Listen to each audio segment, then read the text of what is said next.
Le MOS, chez nous, c'était la santé, sécurité puis le régime de retraite. Et ça, on a toujours essayé de perpétuer ça. 83, c'était charnière parce que ça aurait pu être la mort du syndicat. C'était ça qui était visé, de casser ce syndicat-là. Et ils n'ont pas réussi. Ils n'ont pas réussi parce qu'on avait un conseil syndical solide. Nos membres étaient derrière nous autres, puis ils disaient qu'on ne se laisserait pas abattre.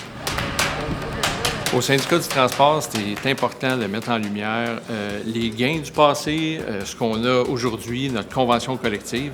Je pense que trop souvent, on la prend pour acquis. Si elle existe, si elle est si étoffée, si nos conditions de travail sont bonnes aujourd'hui, c'est vraiment le résultat des luttes syndicales qui se sont faites par le passé. C'est la mobilisation qui a fait un impact. Ce qui veut dire que c'est les travailleuses et les travailleurs qui se sont mis ensemble pour aller chercher des gains. Un conflit opposant le syndicat à la société de transport.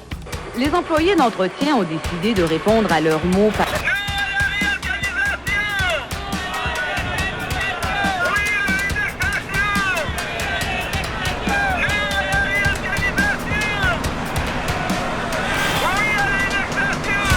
À l'époque où j'étais à la présidence, on avait une préoccupation de l'équité intergénérationnelle.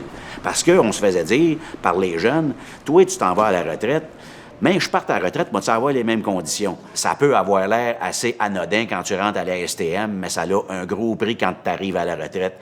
Comment est-ce que tu peux être content d'avoir fait des batailles pour ton fonds de pension? Il y a eu des batailles très importantes qu'on a faites durant les années que j'ai été à la STM. Notamment, je vous dirais, en 91, il y a eu des congédiements parce que c'était l'époque où les employeurs revendiquaient des congés de cotisation au régime de retraite. Et nous, au syndicat, il n'était pas question qu'on donne de congés de cotisation à l'employeur.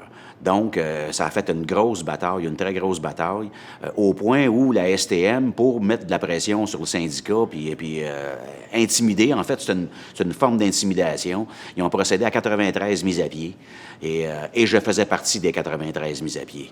La STCEM maintient qu'il faut des concessions de tous ces syndicats pour éviter les mises à pied, mais le syndicat de l'entretien, un des plus militants au Québec, est en colère. Il dit qu'il n'a pas été consulté. C'est l'histoire qui se perpétue. La société a toujours tenté de trouver un règlement avec les plus faibles. On a donc usé de stratégie, Julie, à la STCEM pour forcer la main du syndicat de l'entretien le plus militant. Donc, en obtenant l'accord des deux autres syndicats, la STCUM a réussi à l'isoler, à faire porter le poids un peu des négociations sur ses seules épaules, une stratégie qui pourrait bien porter fruit. Finalement, faire une histoire courte, on avait gagné, on était allé en arbitrage, bien entendu, et on avait gagné de A à Z. Les gens sont rentrés avec préjudice fiscal et toute la patente. En 1974, quand il y a eu le déraillement, le syndicat revendiquait depuis longtemps d'avoir de la santé-sécurité parce qu'il y avait énormément de blessures dans les milieux de travail, notamment dans le département de la soudure, les gens amenaient ça, puis des gros problèmes de santé-sécurité dans tous les milieux de travail. La création du comité de santé-sécurité en 1974, et là, il y a eu 2 personnes qui étaient libérées à temps plein pour s'occuper de santé-sécurité. Au fil des années, de négociation en négociation, le nombre de personnes a augmenté.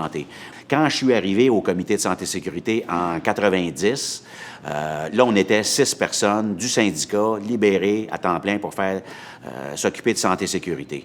La santé-sécurité, ça a été des gains majeurs dans nos milieux de travail, bien entendu. Je dirais la grosse bataille où on a obtenu vraiment une clause d'indexation, c'est en 79. En 79, on a fait plusieurs jours de grève. C'est une grosse négociation parce que cette convention-là de 79, écoutez, on est allé chercher une indexation. C'est à ce moment-là qu'on a bonifié notre clause en santé-sécurité. Puis la formation de, je pense, 50 délégués en santé-sécurité, 5 jours. Et c'est là qu'on a créé nos comités, vraiment des délégués de représentants en santé-sécurité. En 79, ce qui a emmené plein de nouveaux militants à l'intérieur du syndicat qui, par la suite, ont soit occupé des fonctions syndicales. Fait que, mettons que 79 était une grosse. 82 aussi était une année où là, ça a été difficile.